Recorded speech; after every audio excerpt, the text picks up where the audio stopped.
house, Sergeant. Of course. You're beyond suspicion, Miss Marple. Oh, nobody is beyond suspicion.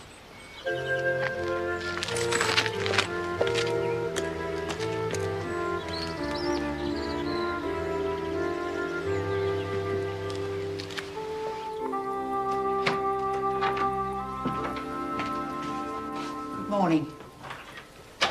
Oh, forgive my disturbing you, Miss Blacklock, but the vicar had a dying parishioner.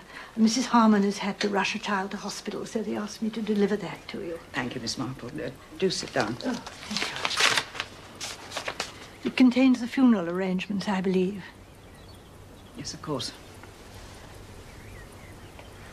And if there are any messages? The vicar is a very understanding man. No fatuous consolation. Please tell him the arrangements will do very well. Bunny's favourite hymn was Lead, Kindly Light.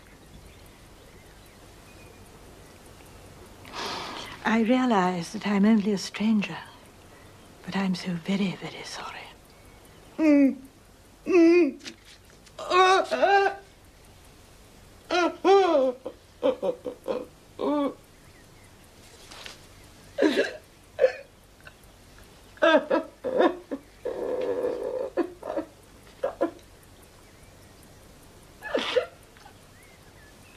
I've just realised what I've lost.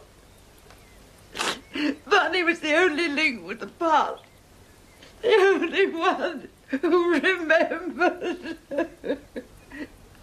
I know. One is quite alone when the last one who remembers is gone.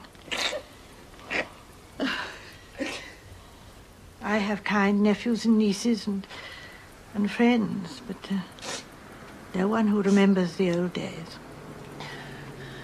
You're a very understanding woman, Miss Marple, and I thank you for it. I must write a few lines to the vicar.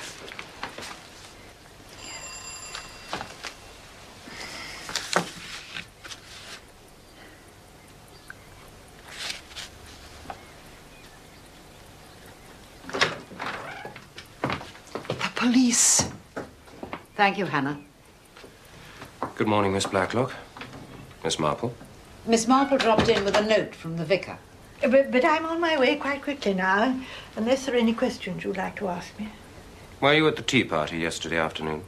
No, I was not. Then there's nothing you can tell me.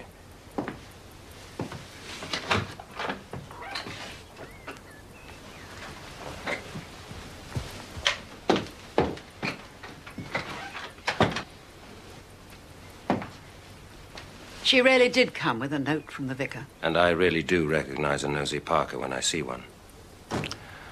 I won't waste time offering sympathy, Miss Blacklock. I hope you'll take that for granted. I feel very badly about Miss Bunner's death. We should have prevented it. I don't see what you could have done. There were lethal tablets in a bottle at your bedside, and we'd been guarding the house for days. You could hardly have searched everyone who came to the house. I suppose not. At any rate, whoever it is has tried to shoot you and tried to poison you, so who is it? I haven't the faintest idea, Inspector. Let me offer some suggestions. I went to Scotland and talked to Belle Girdler. The only people who can benefit by your death are Pip and Emma. I thought Patrick and Julia were likely contenders, but we've checked their backgrounds. You've what? That's my job, Miss Blacklock. Oh, yes, of course, I'm sorry. And it is clear that Patrick and Julia Simmons are exactly who they claim to be. So I then thought about their mother, Sonia Stamfordis, Girdler's sister. Tell me, would you recognize her if you saw her? Yes, I suppose I would. Although it's 30 years since I saw her. She must be an elderly woman by now. How do you remember her? Oh, she was small, dark. A very lively young woman. To be grey and weary by now, like the rest of us. Well, there's no shortage of elderly ladies in Chipping Cleghorn. You're suggesting that Sonia is living somewhere in this village under an assumed name? I have to examine the possibility. I can think of 3 women who match in terms of age. Mrs. Swettenham, Miss Murgatroyd, and Miss Hinchcliffe. All 3 were here yesterday, as they were on the night of the shooting. The whole idea is ludicrous, Inspector. Help me to prove it, Miss Blacklock. Do you have a photograph of Sonia? Only very old photographs. They're in an album. In the attic somewhere, I think. May I see them? Julia's in the house somewhere. Ask her to show you. Thank you. It's terribly dusty, I'm afraid. Full of junk. At the moment, I have a brain like that. We keep meaning to clear it out. So do I, Miss Simmons. So do I. I'm sure the photograph album's in here. Patrick found it when we first arrived. We wallowed in nostalgia and laughed at the silly house. God. Look at all this. Aunt Letty just won't throw anything away.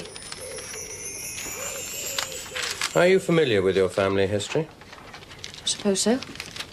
Most of it's pretty boring, but if I can be of any assistance. Were these photographs missing when you looked at the album? No. Nothing was missing. Sonia, self, and R.G. R.G. Randall Girdler. Sonia and Belle on beach. Picnic at Skeen. Charlotte, self. Sonia, R.G. May I?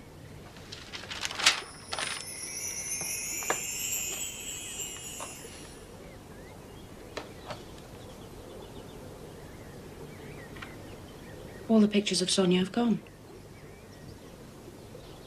I suppose it's a sort of a clue, isn't it?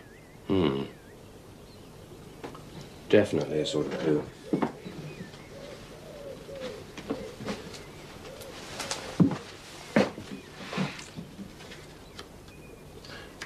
Do you think your aunt would mind if I looked round for more? I'm sure you don't need a warrant to protect someone from being murdered. Bearing in mind we've failed twice already.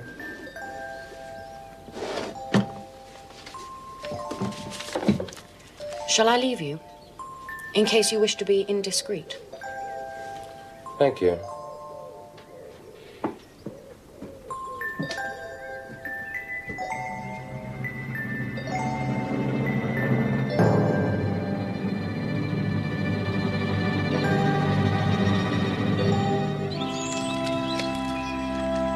It's a breach of confidence, Miss Marple.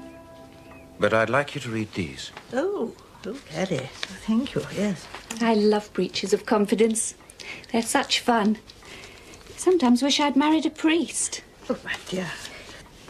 Except it's impossible, of course. And have you read these? Yes. And what conclusions did you come to? Miss Blacklock was devoted to her sister. Wrote to her 2 or 3 times a week. And their father was a tyrant. An old-fashioned Victorian doctor who couldn't stand new ideas. Probably killed hundreds of his patients. I think I rather prefer old-fashioned doctors to young doctors. They remove our teeth, administer very peculiar glands, take bits of our inside out, and then say they can do nothing for us. Generally, because there's very little of the original us left. No, I prefer old-fashioned medicine. Big black bottles, you know, of tonic, because you can always pour them down the sink. Oh, did you trace the revolver that shot that young man? It belonged to Colonel Easterbrook. Yes. Mrs. Butt told me the Colonel has a revolver. There's some confusion about when it was taken. Did Miss Blacklock's sister die of consumption? I believe so. We know she was in a Swiss sanatorium.